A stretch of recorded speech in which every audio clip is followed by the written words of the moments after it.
according to you, how we can become a couple killer, a loser in relationship? What are the keys to become a loser in relationship?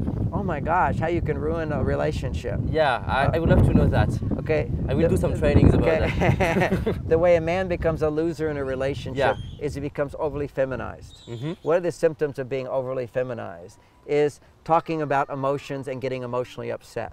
Yeah. Now, it's okay to talk about positive emotions with the woman you're in love with. You're so beautiful. I love you so much. I missed you. You're my sweetheart. Oh, I'm so disappointed because I didn't get to see you. Oh my gosh, I care so much for you.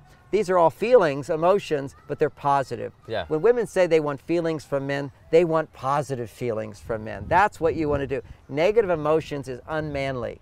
That's how you destroy a relationship. Great. By whining. By just think, anytime you complain, Yeah. you're being a girl.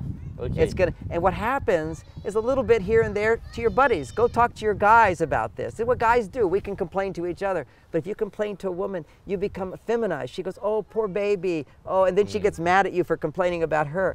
So what a woman needs to feel more than anything is I can go up and down in my moods, and you'll stand there and you don't get affected by it. And you don't get upset. You see, so many men get upset. Like, why are you upset? Why are you bothered about this? Because she might complain, oh, you're wearing that outfit. Yeah, I know you don't like this outfit. And that's it. And then she said, well, will you change? Well, since this is your special night out, I'll give you permission to suggest what I should wear. But only because it's a special occasion. See, here's how you ruin a relationship. Let's say you get dressed up and you're putting on a tie and you're getting ready to go, and she says, oh, that tie doesn't match. And you go, okay, pick out another one. So you know, you're a guy, you want to please a woman. That's what we're designed to do, and make her happy. If it makes her happy, I don't care what kind of tie I wear. So I put on another tie. She likes it. So then next time I'm getting dressed, I put on a tie. She says, oh, that tie's wrong. You should put on this other tie. So you go and you do it. And once you've done that 3 times, something happens inside of you. You change, your brain changes. When you're getting ready, now you're going to pick this tie and you're going to doubt yourself. And you go, should it be this tie or this tie? And you'll go to her and you'll say, should I wear this tie or this tie? And now you become a girl. What women do. I can't make up my mind. What should I wear? Should I wear this or this or this? And that's a good thing for women to be. That's how women are. Their brains are much more busy. You don't want to become that. You want to be a man. A good way to become a loser in a relationship as a man is to do that. Yeah, is to ask her opinion about everything. And ask for women, advice. For women? Okay, so the way women become losers in relationship, many ways. I'll just summarize. Complain, correct, control, criticize. Could be a training. If women can just stop complaining, correcting, controlling, criticizing. Why do you do that, women? It only pushes him away. They want you to change. Stop trying to change him. Instead, start changing the way you communicate your needs to him. And what women say, well, if I can't criticize, and I can't complain, and I can't correct him, if she says, how do I get him to change? And I say, that you learn to love him just as he is. And she says, yeah, but can I get more attention? Can I go out more? Can't we get him to pick up his socks? You know? And I say, yes, you can. That's called asking him to do things. But if you ask him, first you have to learn how to ask. Yeah. And you have to first be happy before asking works. You can't ask him to do something so that you can become happy. You have to be happy and then ask him to do things to help you, to make you happier. So there's an art to how to motivate men to do more for you. And there's an art, men, to make women happy and turned on. The way you do it, you become a loser in a relationship by waiting till Friday night and saying, hey, honey, what do you want to do tonight? And being all loose and relaxed about it. No, you do you do a week in advance, you plan, you say, what would you like, what would you like? And then don't argue with her. Yeah. And if 3 things she likes, and you don't want to do any of them, suck it up. Be a man. It's only 2 hours. Go do it for her and don't whine and complain. This is another way. Men they're awful about this. They go out on a date with her that she wanted. Like, let's say you go to the ballet. He's like, oh, how long is this going to go on? He's looking at his watch like this. It's like, and then next time she goes, what do I do that will make him happy? Women should not be thinking about what will make you happy. You should be thinking about being true to yourself and how to make her happy. And a romantic date is about her. It's not about you. And when you're on that date, don't complain, and she has to learn not to complain. Complaining kills relationships. It makes us all losers. Wow. Another secret, yeah, and the way men kill a relationship is they argue with women, and they get upset at women. Why get upset at her? It doesn't help. It just makes it worse. Understand, women are like a wave. It goes up, and everything is perfect. No matter how perfect it is, that wave is going to crash. The happiest woman in the world, she's going to be unhappy. Don't take it personally.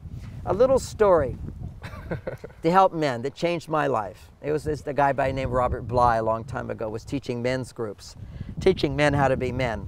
And he didn't have real good relationship skills, but that was a good one. And he said, it's a long story, I'm going to make shorter. But there was a dragon in the woods, and everybody went into the woods and never came out alive. And the king said, I need a hero to go and save, the kingdom from this dragon. So these brothers came. The older brother went in. He looked for the dragon all day long. He couldn't find this dragon. As he's about to turn around and come back home, he smells this bread cooking.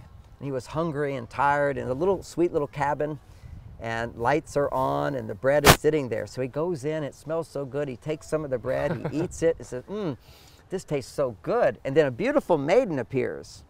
And she says, you like my bread? He says, yes, I like it very much. And she says, oh, very good, very good. May I have some of my bread? He says, of course. And he hands her the bread, and she accidentally drops it. And she says, would you pick it up? He says, certainly. And he picks up the bread, and when he comes up, she's turned into a wicked witch with a club and beats him to death. That's what happens in relationships. Women just beat men to death. They turn into witches and beat them to death. So the next brother comes in, same thing happens. Then the youngest comes in, pure heart, love open. He comes in, the same thing happens. He's taking her bread. He's enjoying the bread. She appears and she says, oh, you like my bread? He says, yes, it's very good. And she says, may I have some of the bread? She says, oh, of course. And he hands her the bread. She drops the bread. She says, would you pick it up? He says, bread is symbolic of life and death. We are all responsible for our lives. We can't depend on another for that. So you'll have to pick up the bread. And she picks up the bread, and she doesn't turn into a witch, and they live happily ever after. This is what men have to learn. We don't pick up the bread for women. And in our relationships today, what that means is we're not responsible to make her happy.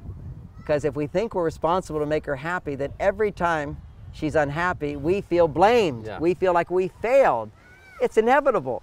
My wife's one of the happiest women in the world. She has everything, and every other day she's upset about something. I go, oh, may I help you with that? It's just a simple, easy response, or just don't say anything. And then if they say, what are you thinking? This is what you say.